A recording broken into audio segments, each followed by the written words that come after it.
Decentraland versus Sandbox. Which one to choose? Which platform should you be investing your money in? What are the advantages and disadvantages of Decentraland? What are the advantages and disadvantages of Sandbox? How do they compare? How do they contrast? In this video, we're going to be helping you navigate these two worlds so that you can make the best decision when it comes to getting involved in these two platforms.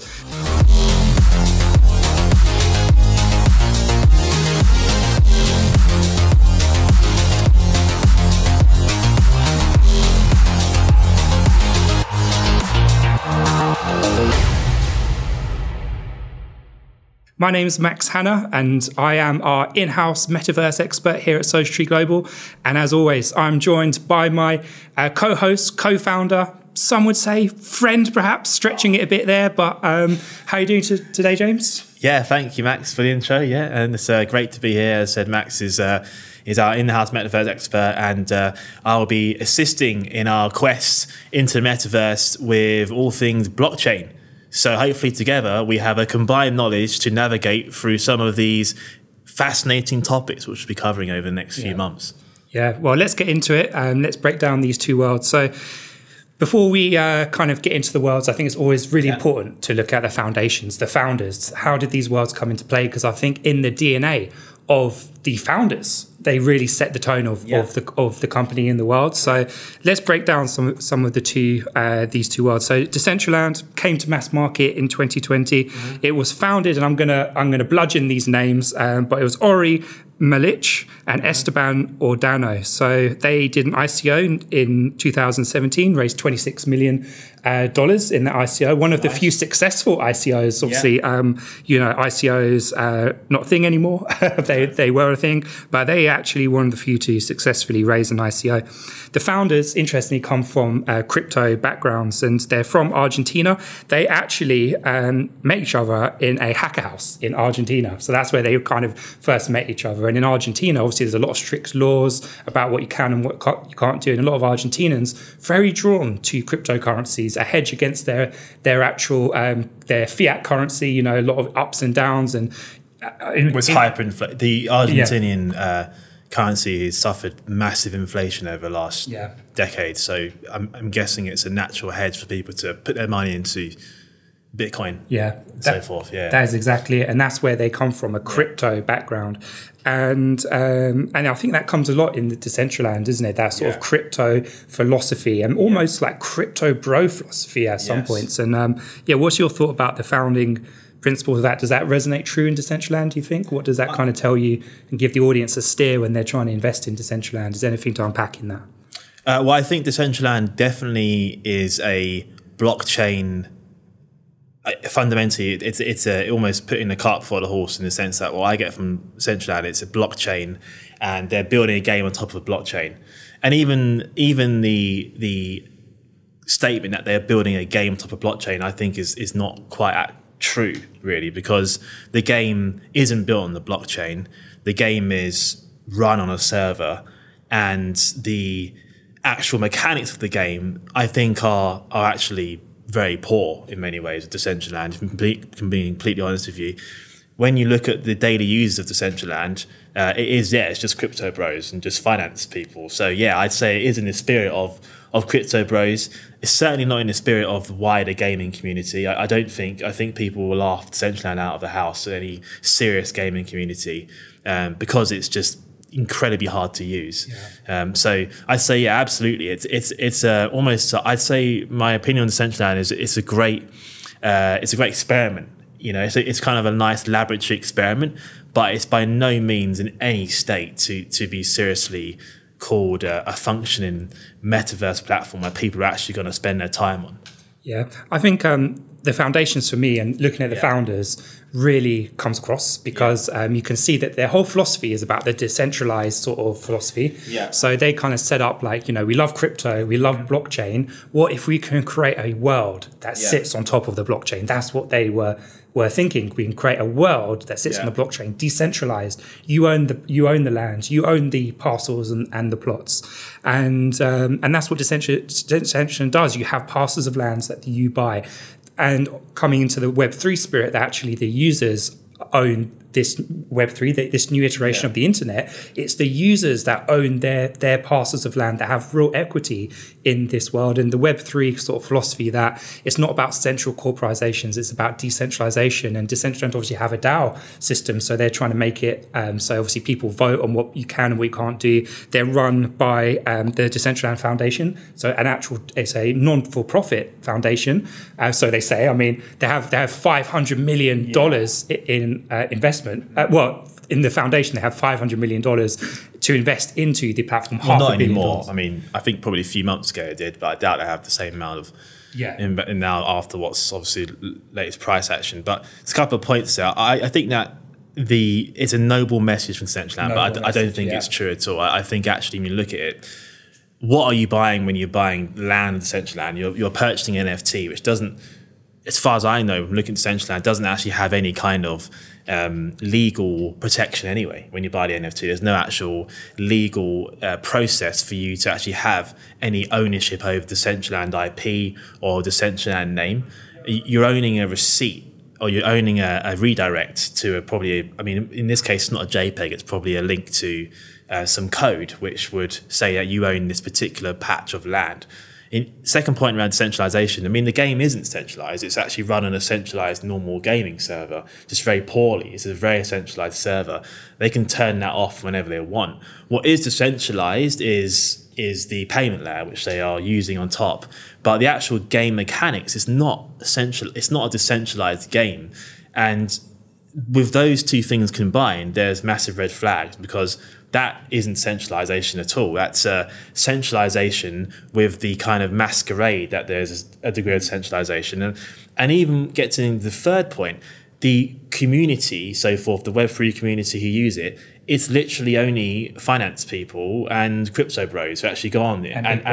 And big brands. So it's basically just a massive billboard for big brands to go on, show off, and then just sort of go home. So there's no community there either. So in many ways, all three of those points, I'm struggling to see how they are actually really a truly Web3 business in terms of philosophy. I think, when they originally did the ICO and the first holders of those parcels, all did come from like the Web3 community who liked the philosophy that, we want to have ownership over this, like real ownership through NFTs, and we want to build a place to hang out. So I think those original people getting involved, like I said, they came from it with a great philosophy, and that's why I think it's attracted so many people. The philosophy is really sound, but they don't come from obviously a gaming background. So can they actually build a great game? They have the funds to do it, and I think that is the challenge with Decentraland. Is if you're going to invest in Decentraland, you need to be aware that the theory is great. I think the sound logic that they're coming from it, but can they create a really powerful game to keep a community engaged? And it does worry me also that it seems to be just bought up by big brands who are doing it as a PR stunt to be like, we've entered the metaverse through buying Decentraland. It's just PR for big brands, but who wants to go in a game and walk around with just being sold to you by loads of random brands? It's not the most compelling of games when that happens. I mean, let's be honest, the game is pretty awful. I mean, just candidly, I've met no person who actually goes into Decentraland and enjoys it. It's an excruciatingly painful experience. It's slow. It's like looking at a game from 1997. And I think if there is going to be, the metaverse is going to be built by gamers. It's going to be built by gamers. It's not going to be built by a blockchain. Blockchain will be a payment layer which will service the digital economy, but games are going to be the metaverse. And look at Unreal Engine 5. I mean, it's laughable, the graphics in Decentraland. It's hilarious. It's actually funny. It's like, remember, RuneScape back in the day. It's worse than RuneScape, actually. They've got a lot of challenges, for sure. Terrible. They've got a lot of challenges, but they've also got a lot going for them. And if they can fix their issues, they can go. But let's bring Sandbox in, because obviously we want to help the viewers out there understand Decentraland versus Sandbox. We've unpacked Decentraland a bit, but let's jump into Sandbox. So Sandbox, a different foundation. It was born in 2012 by a company called PixOwl, originally as a mobile phone game. So Decentraland was a mobile phone game.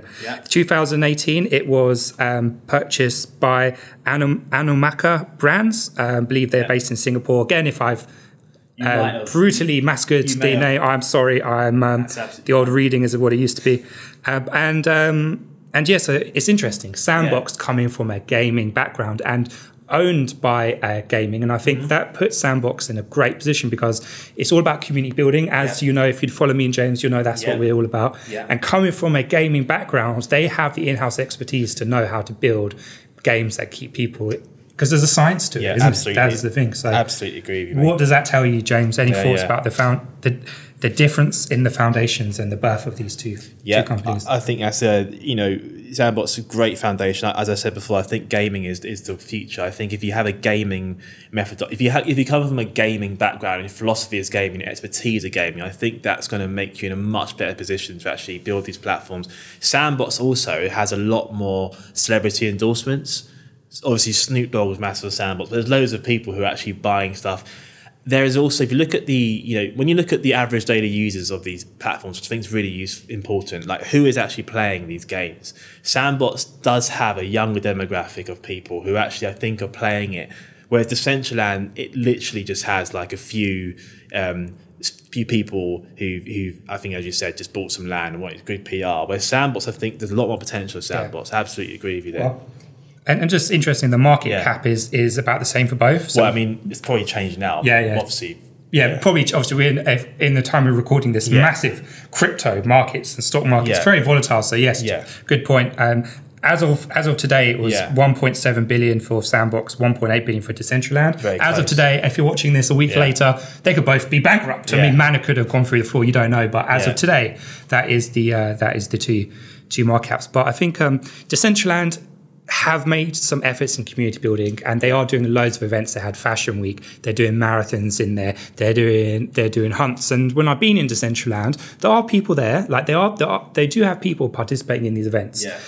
When there's not an event on and I'm walking around, it is pretty much a ghost town. Like, I'm not gonna lie, there's not many people there, but people are getting people in there. They are hosting events, but for me personally, it does need a lot of work. Like in the early days of Pong, these early computer games. If you can't just look at Decentraland now and be like, this is the final product. You got to be like, okay, they got good foundations. And with the right investment, they could get there.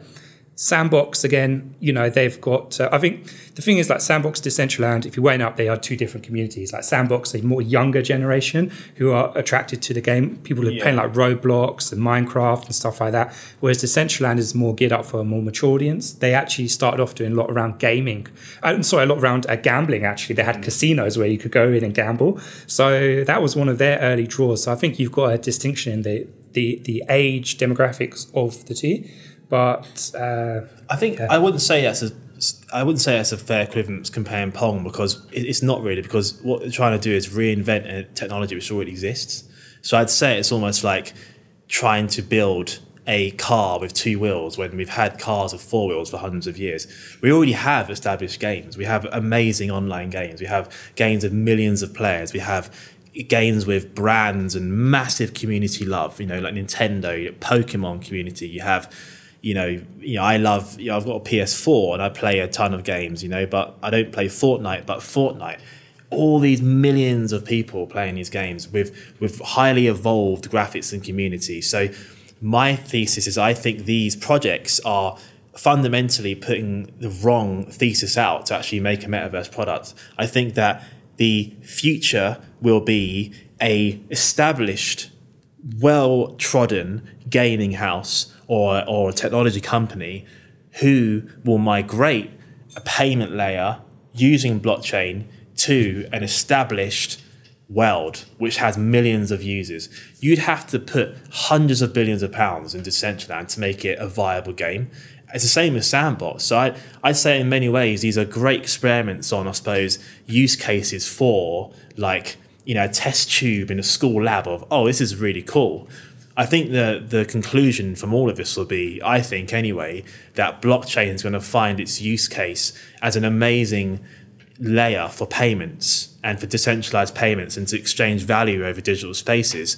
I don't think it's a technology which is going to be able to service and demand these these virtual worlds which we're speaking about, which is the metaverse. I don't think that can happen. I think some people would disagree with your thesis because they would say that, yes, a gaming engine like Nintendo or Sony or Unreal Engine could produce great games, but they're still massive corporations who own all the infrastructure, and really you have no ownership within those worlds. So Decentraland is centralized as well. They own the game servers. Yeah, that is another point. Like Decentraland was originally the ideation that it would be a decentralized plots of land which you can build on, and it's down to the users on who own that plot, and through the community build the experience.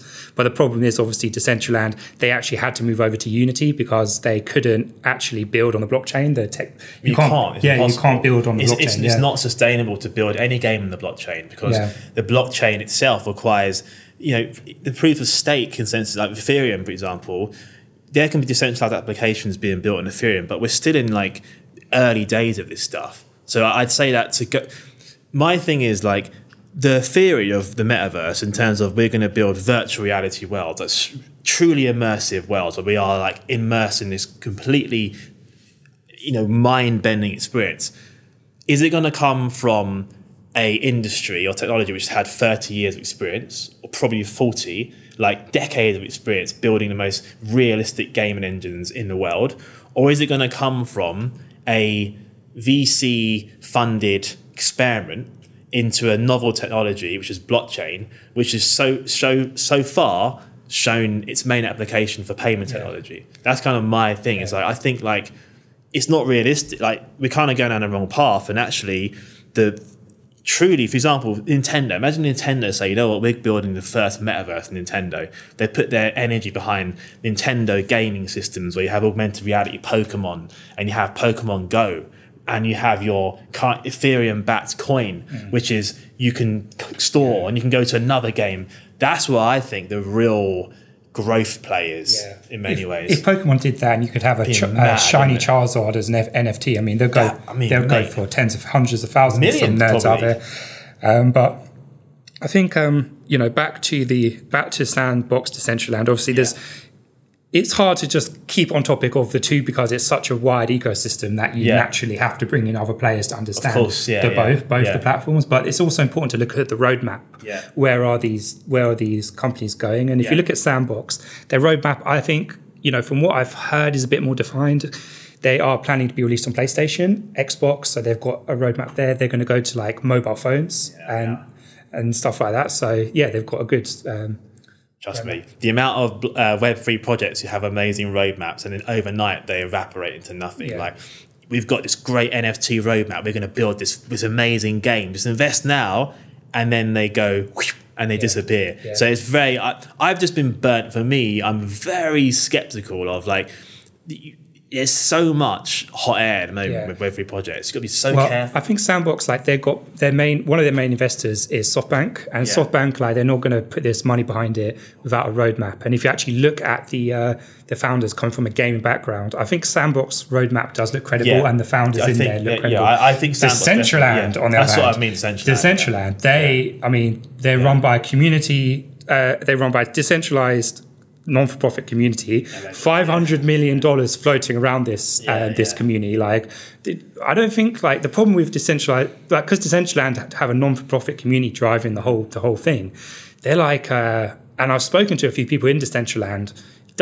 I don't get the feeling that it's like a traditional corporation in that sense, and I think a lot of people dip in and out of the community fund, and the roadmap is it's more of a struggle to find where they want to take it. I think so. I would have. I mean, they're now released in 2020. We're now in 2022. They've only just released a downloadable web browser to kind of speed up the game, and it looks like they're investing a lot in events and stuff, but I would have hoped. Like I was on Spatial today, and Spatial, I mean, they've got VR capabilities. Like they are a hybrid model. Yeah, they do have NFT integration, but they are built. I'm not sure if it's Unity or Unreal Engine, but it's definitely one of those. And Decentraland had to go hybrid. Well, Decentraland have also built an engine. Spatial's really nice. I think Spatial's great. There's a roadmap, but I agree with you. I think it does concern. If I was to give people advice, I'd say if I had to invest in both. And I had to be candid. It's not, these are investments that I've made. But if I had to choose, I would choose Sandbox definitely. If I had some money, I say, look, you need to invest on these two. Not financial advice, FYI.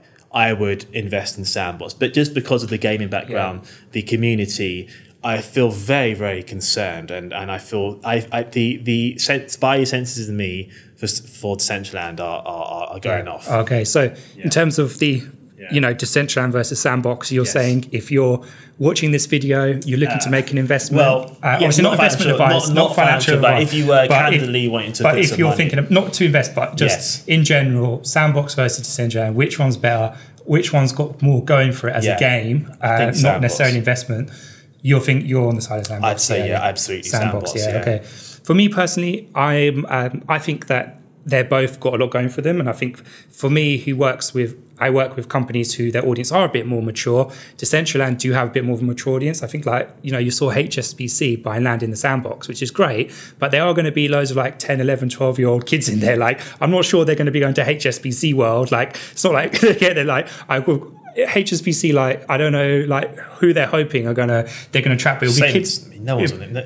Decentraland, the audience are older, and there is a lot of regulation coming, and whether or not they might get their casinos shut down, but they are doing stuff in there that could potentially attract a more mature audience, and they do have £500 million of investment to get the gaming right. Decentraland has a lot going for it. They've got some great brands involved in the project. People want it to work. People have invested hundreds of thousands of pounds. Brands like Samsung, Gucci, having worlds in these places in these worlds, JP Morgan, there's a vested interest for these to work. If I was out there, I actually wouldn't do an either or. I would hedge my bets. It's like the early days of the internet. You've got AOL, Ask Jeeves, Google.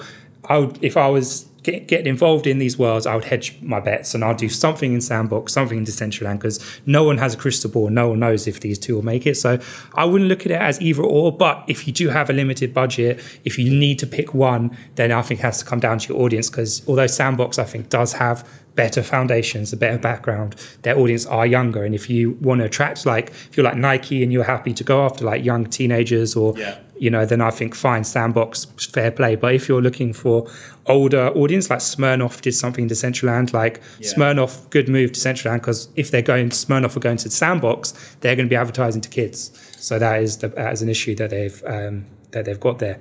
Yeah.